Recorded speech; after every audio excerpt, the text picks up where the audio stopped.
What's up, guys? We're here in my hometown, Carterville, Illinois. This is originally where I'm from. We're at Mikey B's sports card shop. Hopefully we can find some good stuff. I know he has some good supplies, top loaders, PSA sleeves, mostly anything I need for my cards, so I'm happy that we're here. Let's go, baby.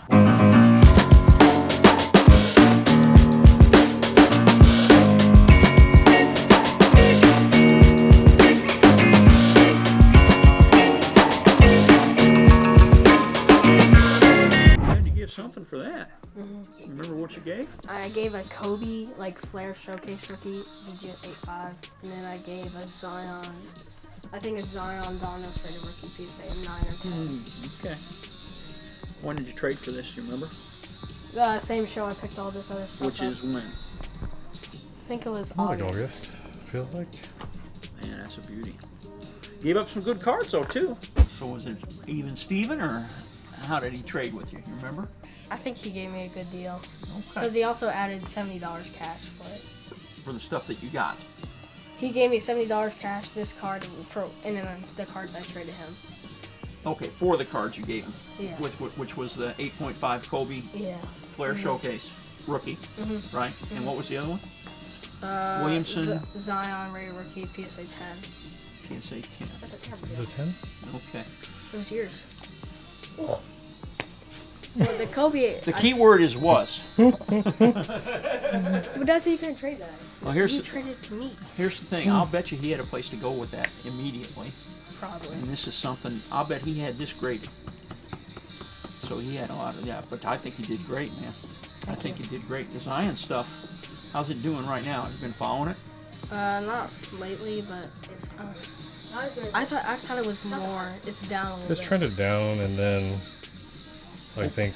I mean, he also just had off-season foot surgery. I wasn't aware of that. Yeah. Has he played it all in the preseason? Actually, alert just came that he's going to miss the start of the regular season because of the surgery. Good work. Good move. I don't know. He's such a big guy. I think he's going to have some injuries. I mean, we'll see what kind of injury issues he has. I'm hoping he gets traded. To be honest. Oh yeah? Why is that? I think he has no future in New Orleans.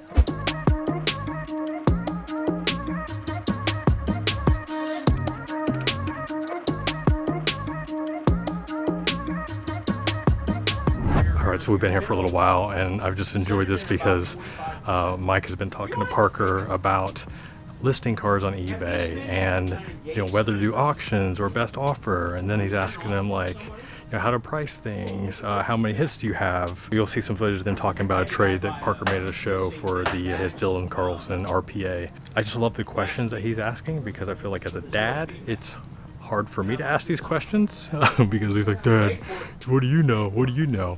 So Mike is doing a really good job of giving him some good education on the industry and pricing.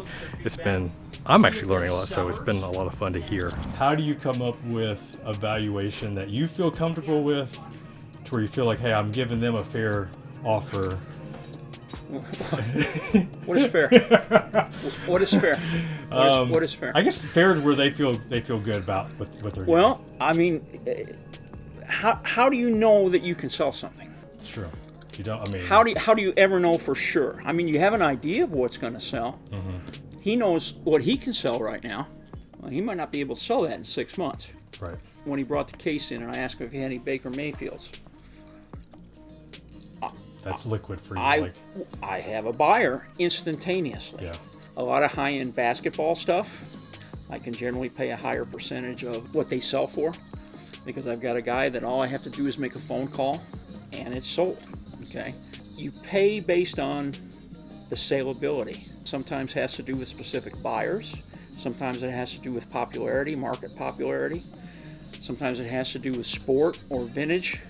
Older vintage stuff doesn't fluctuate. Newer doesn't fluctuate much, okay, except for the most part to go up. Those guys aren't going to screw up.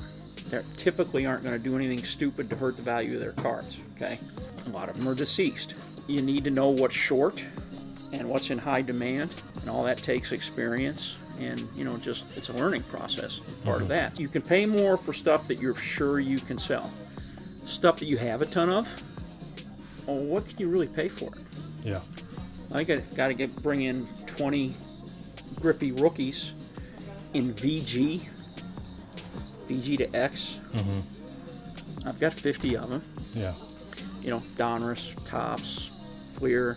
What can I pay for them? Not much. Not much. It doesn't Yeah. make a whole lot of sense Yeah. because I've got 30 in front of them. Right. And typically, most of those 30 are probably going to be in better condition than most of the stuff that comes in. Sometimes not. That has a lot to do with it. Is what's your inventory situation? How easy is it to sell? You know, what can you get for it? And sometimes I'm wrong. Sometimes I err to the wrong side. My tendency at this point, you know, I'm getting up there. How much longer am I going to do this? I have to be a little more selective.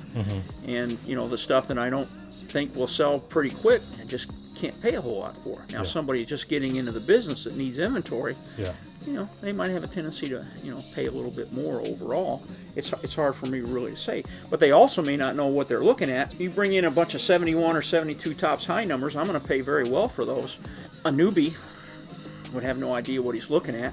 Probably wouldn't, you know, might not give you anything for him, might not even want them. So it just depends on what the item is. So this Tigers collection that came in, he was a former customer, passed away a couple years ago. The majority of the stuff, what am I going to do with it? I mean, I'd have to probably find a Detroit Tigers Facebook group or something like that and put it on. Now, he had other stuff. Okay, I found a few Molina rookies in there.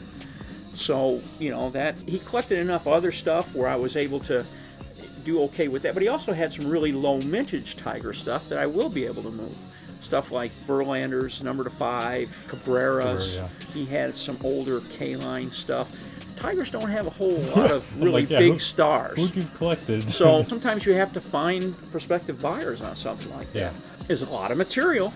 Okay, it was cool stuff. He had some autograph. He used to own a store in the Michigan area. I know he promoted some shows.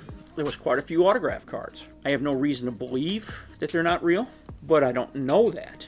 So there was a Mickey Mantle. What can I pay for that? Right. First, it was on a, you know, it was on one of those old Donruss like Diamond King style cards. All right, what's the retail value of the card? I think it's around $300, $350. Okay, is it real? What will I have to do to sell that card? Will I have to submit it? Pay $100 to have it authenticated, and then it turns out not to be real? Right. I mean, you know, so there's. And that's a big part of buying stuff. What's the risk involved? Anytime you put your own money out there, you have risk involved. So you have to mitigate that risk based on your experience and what you know about selling the stuff. There's no easy answer to your question. It just and a lot of it comes with experience. Unless you can just buy stuff ridiculous cheap, someone's just giving it to you. I would advise him to know what he can sell and pay accordingly. If you think you know what you can sell, get it sold. At least get your money back, okay? If you buy a handful of items, at least sell enough to get close to your money back to where you don't, whatever you're sitting on, you don't have that much money tied up in it, that you're uncomfortable with it. That would be my advice as far as that goes. Has anybody brought any a collection in that you passed on that you later regretted? Not very often. Nothing comes immediately to mind. That's good.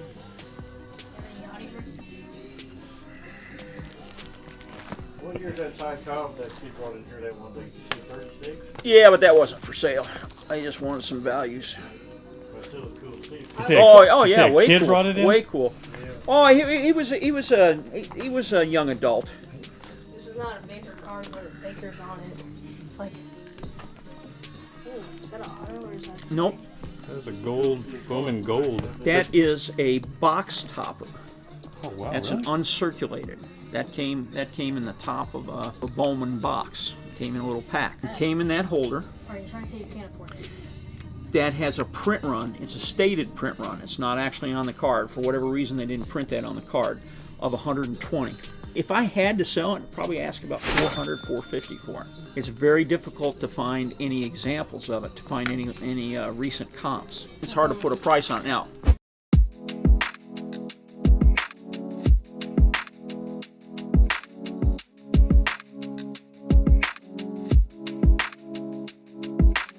All right, y'all, hope you enjoyed checking out Mikey B's there. As Parker mentioned at the beginning of this video, so that is our old hometown. That is where we moved from. The crazy thing was that our kids, well, I guess our kids were younger. I mean, we moved, man, it's been almost 4 years, so they really weren't into cards back then, but I never took my boys back there until we started visiting my in-laws.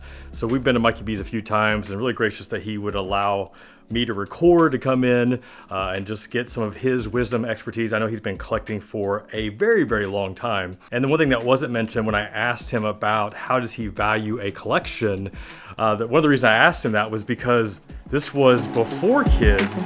I had my old collection that I took to his shop and basically just brought in some Tupperware containers and sold it. I don't remember exactly how much I sold it for. I kept a lot of my good cards, and I assure you, like, I went through these cards. I went through all of them. This is like the 90s, you know, you got like the Skybox and the Fleer basketball and the 90s score baseball. I mean, there wasn't anything good in there. I went through those cards over and over again, and at the time, man, I just needed some money, and we were getting ready to move, I think, to a new house, so just try to get rid of some of that clutter. But anyway, hope you enjoyed that.